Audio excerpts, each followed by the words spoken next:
You're listening to Between the Wickets.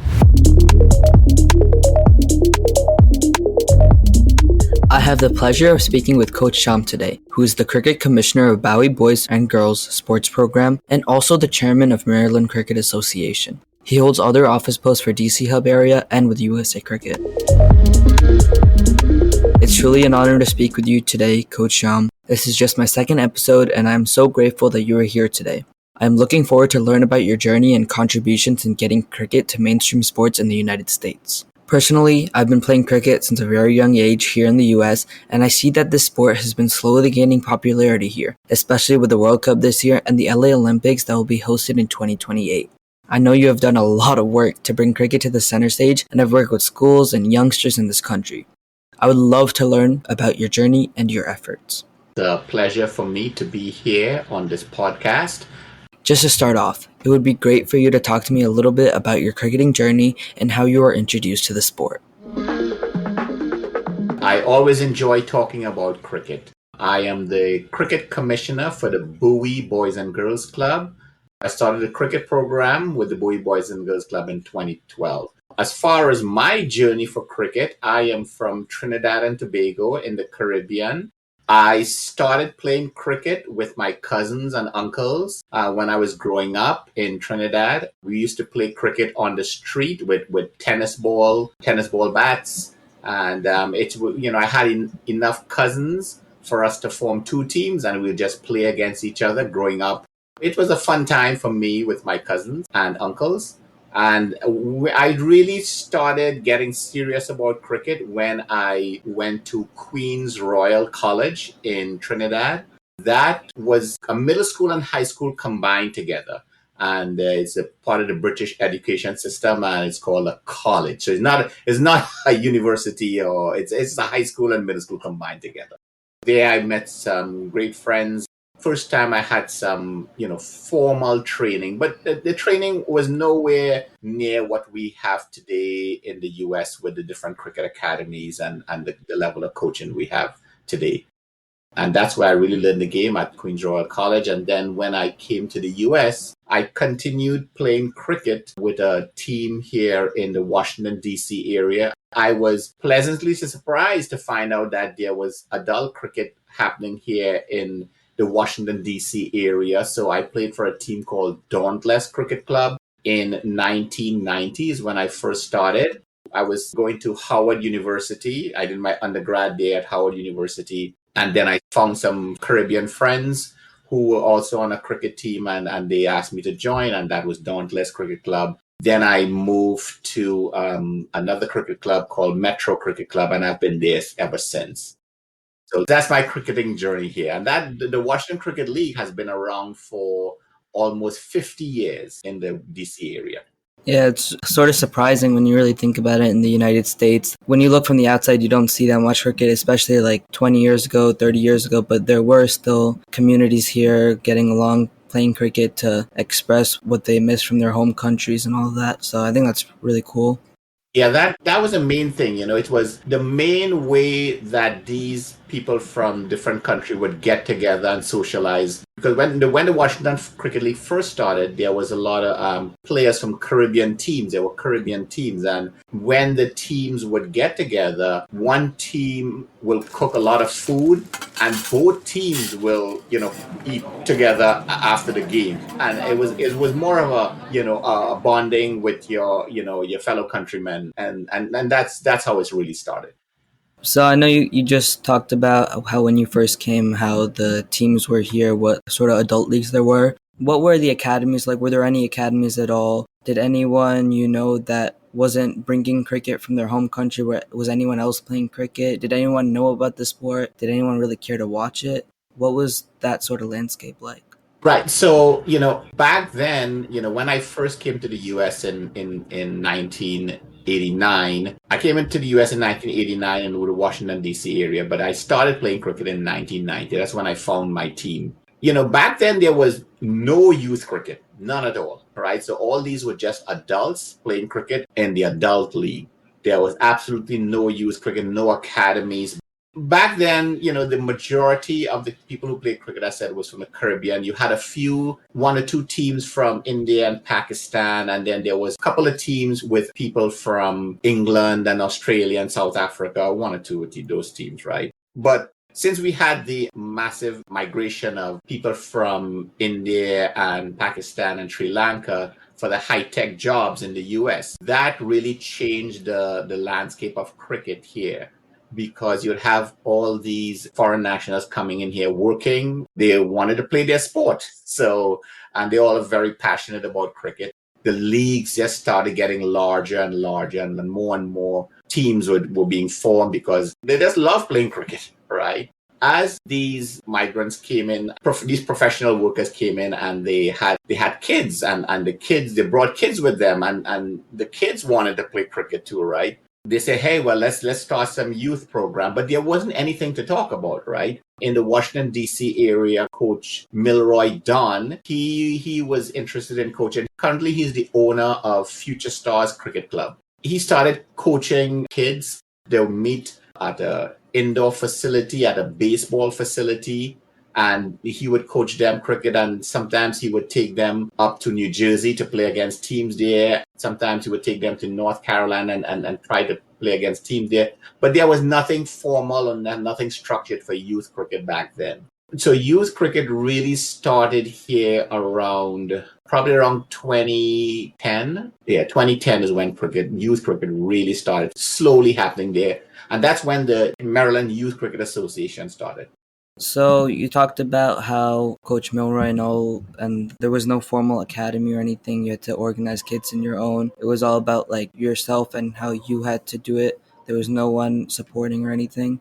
I just wanted to bridge a little into how you first introduced cricket into schools. But before that, what was your mindset throughout these like last 10, 15 years? You were in the United States there's no academies, there's no anything. What was your mindset going into the Bowie school system, and what did you want to do with cricket, and what was your motivation behind it?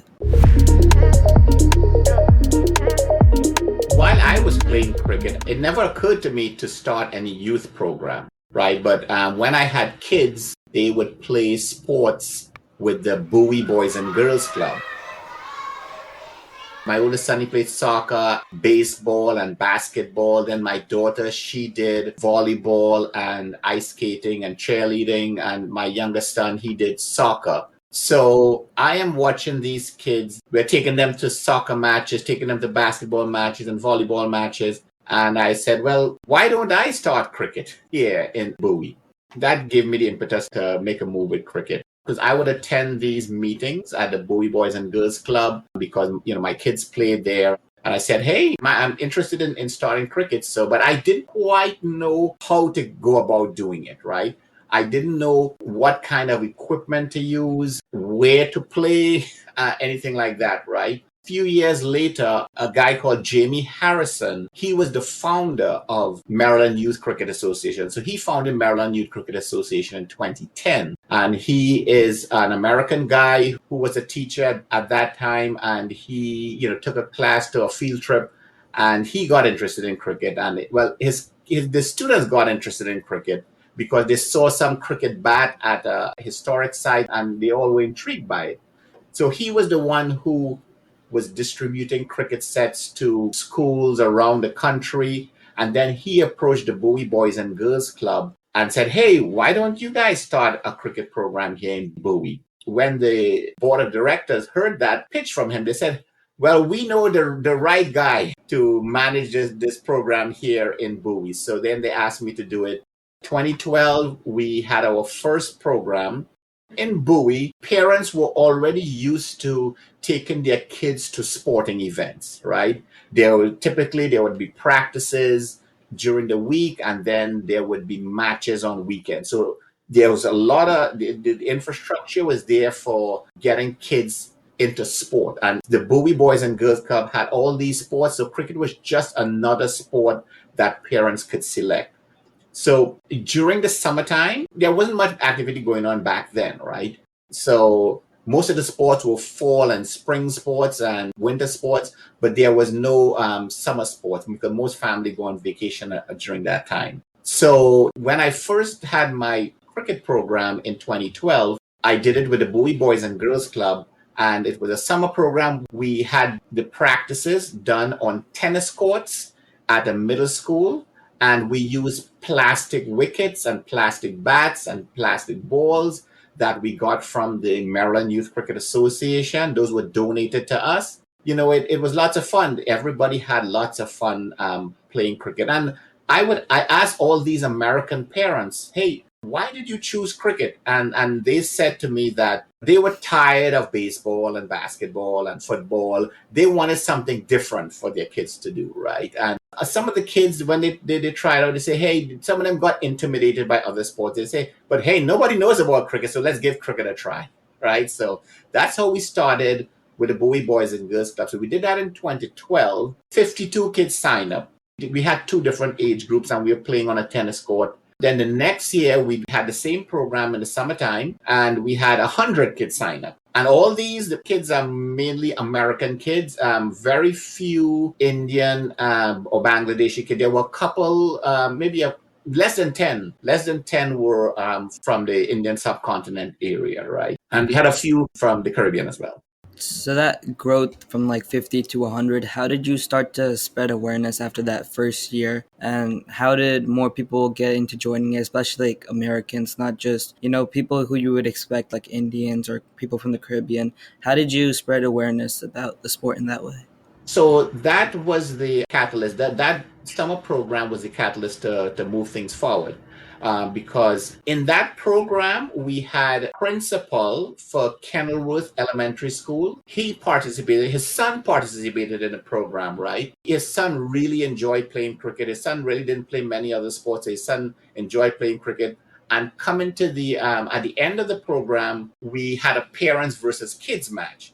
So we got the parents involved in cricket as well, right? And all these American parents and moms and dads who didn't know anything about cricket before starting. So they played the game and they had a lot of fun. And then, the principal said, hey, I would love for you to come and introduce this sport to the kids in my school.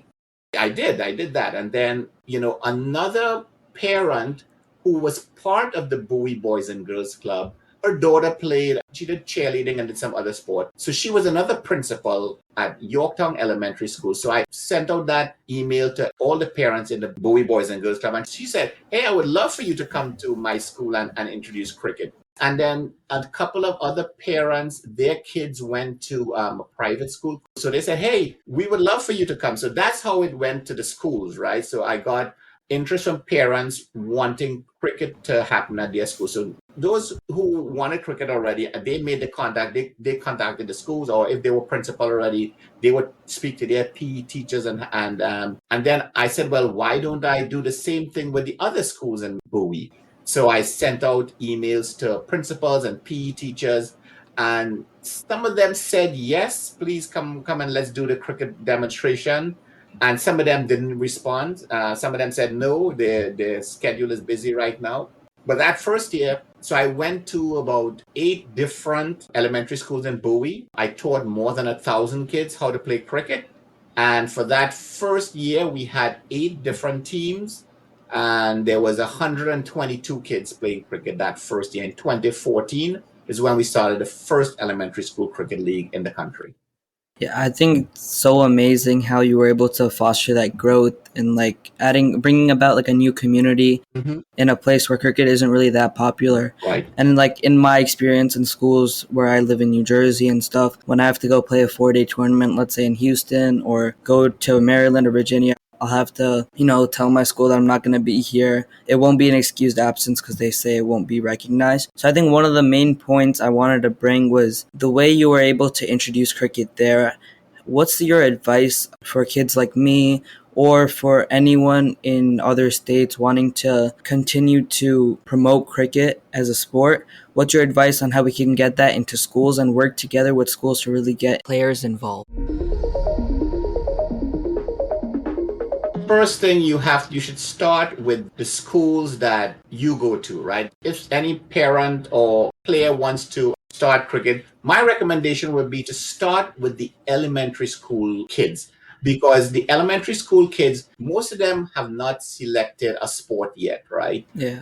and they're eager to learn. They're eager to learn a new sport. But when you get to middle school, most of those kids who play sports, they have already selected a sport, and they will be serious about that sport, and they will be less interested in starting cricket. But high school, I've been to a few high schools. I did cricket demos at high schools, but all the athletes, they've already selected sport. They're already on the soccer team, the baseball team, the basketball team, and the football team. So they would play just for fun during the demo, but after that, they wouldn't really want to do it seriously. Yeah, I think that's a really good point because in elementary school, many kids play multiple sports. They'll have soccer, football, baseball going on, so it's easier to Correct. introduce a new sport to them. Mhm. You talked a little bit how middle school, high school, it's harder to introduce. But when the kids have already started playing cricket, is there any option for colleges to start introducing cricket as another sport, another option? In baseball, you have Division One, Division Two, just like in basketball. Is there anything you see happening with cricket in colleges? For colleges to offer cricket as a sport, as an NCAA sport, right? That way they can give, scholarships for cricket. There's a requirement that you must have men's and women's team, right? So if you go to any college in the US right now, chances are you would see there would be a cricket club that's existing at the college. So most of the time it's an informal cricket club, or it could be an official club through the college or university with the students playing cricket. You can find that probably at nearly every single university. But if you look at the composition of those teams, you will see that it's primarily male. So if there was no restriction for male and female, then, I'm sure we could get cricket started. But for colleges to offer cricket as a NCAA sport, there must be men's and women's teams. So that's a problem we're facing right now because there aren't that many women cricketers in the USA. Yeah. I think if we were to count the number of women cricketers, you would find, or any female from any age playing cricket, you will find probably less than 500. Yeah. But male cricketers in the USA at colleges, you probably find about 5,000. Yeah. So that's the issue with colleges. Okay, yeah. So just getting more females and males also involved so we can eventually get to that NCAA level. Correct. So that's what I've been spending a lot of my time on women's cricket here in the Washington, D.C. area.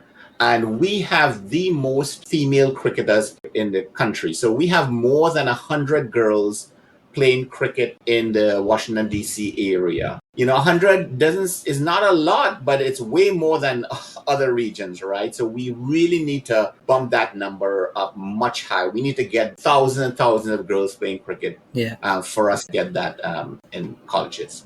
So I just want to pivot a little towards infrastructure and actual conditions of playing the sport. Okay. I've been to the DMV multiple times to play tournaments, Maryland, Virginia. I've been to Bowie and all that. Uh-huh. And a lot of the grounds I've seen are like very nicely cut, nicely managed. There's many grounds where there's like 2 or 3 at the same place. Right. And it's easier to manage, easier to travel for tournaments and all that. But when you go to other states, you see that there's lack in support in cutting the grass. Mm-hmm. Getting permits for the grounds, permanent permits, not just every Saturday, we can play there, but all the rest of the week we can't. Yeah. So what's your advice to other states about getting to the sort of level that the DMV has in managing grounds and managing tournaments like that? Well, I mean, the key thing is you have to have, the cricketing community be involved at the different levels, at the school level, at the county level, at the parks and recreation level. You have to have a well-organized group, right? Because in most of these regions throughout the USA, there's a permanent process where you have to apply for fields. And if there are no fields, you have to talk with the local parks and recreation organization to build a field. But they would not build a field for you until you can prove that you have enough players, right, to play cricket, right? Because what we typically do in Maryland is that we try to find areas that are not used by any other sport, and then we request the school system or the parks and rec system to build a field there for us.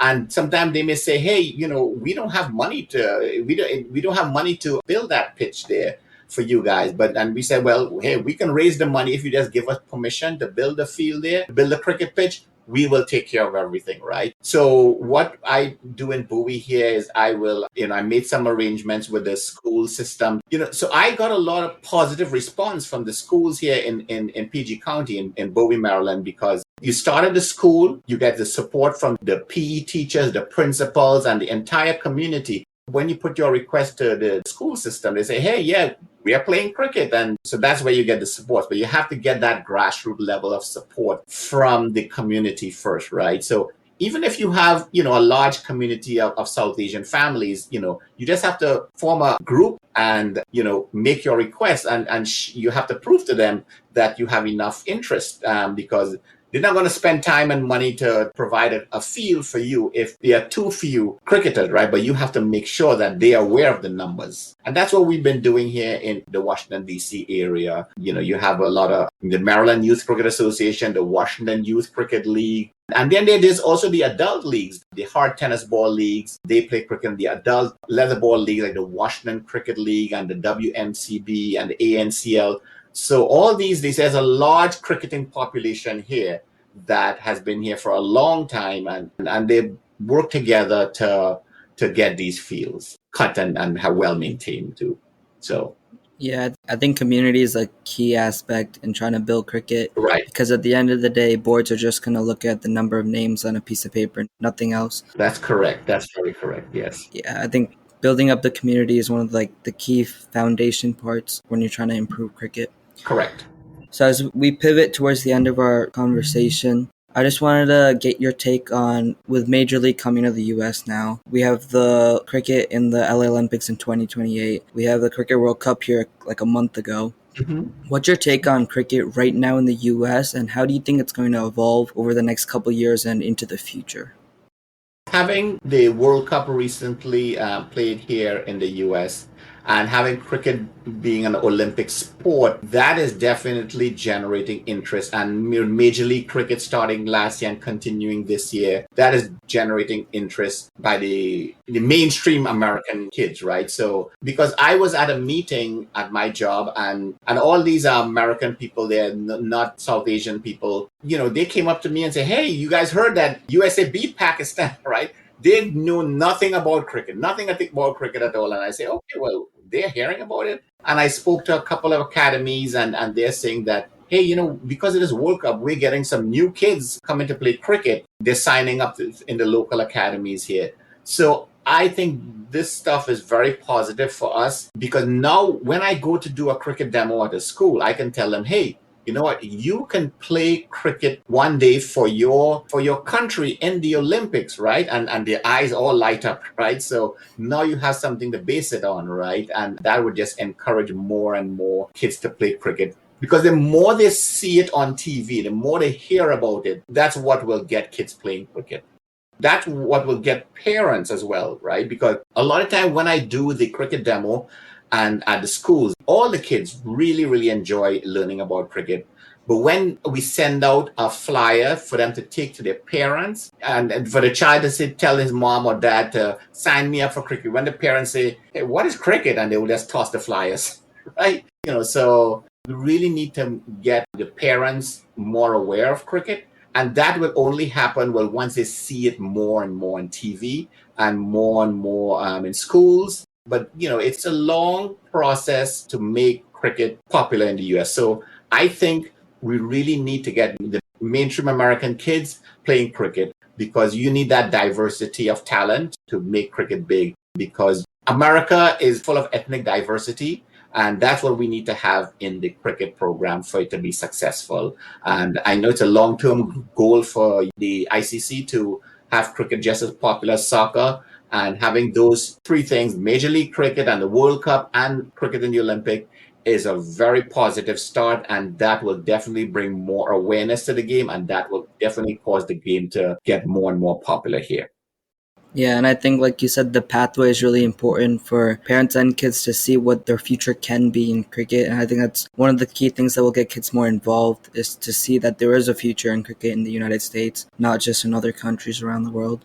Correct. So the USA Cricket is doing a lot of good work to set the pathway They can see that if they start playing cricket now, and they get better and better and better, they can move up and up and up and eventually play for their country or play for one of the major league teams in the US.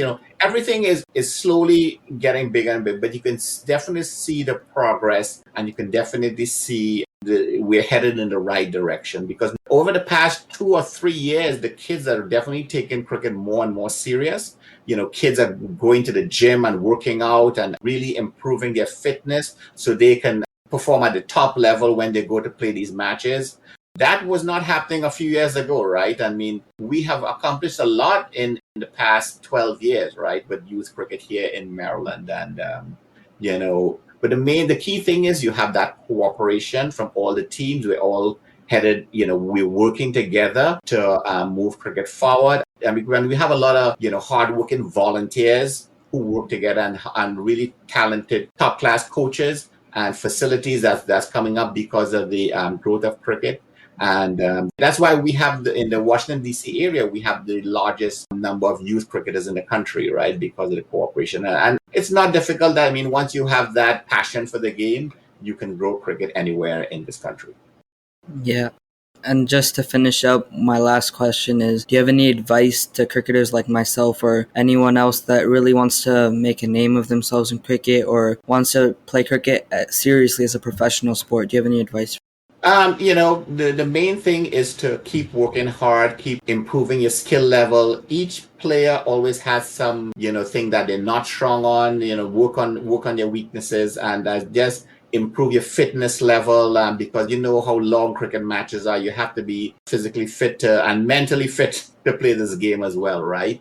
As kids go on, they'll go through different selection processes, and sometimes they may not make the cut one year, but they should definitely not give up, because if you have the passion for the game, you should keep trying, and keep playing, keep improving what you're weak and get better and better and better.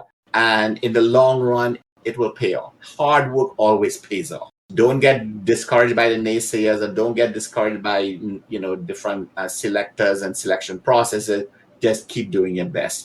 It's an evolving process here in the US. Everything is still developing, and nothing is set yet. So the USA cricket is still learning how to provide the right pathway and always improving their process.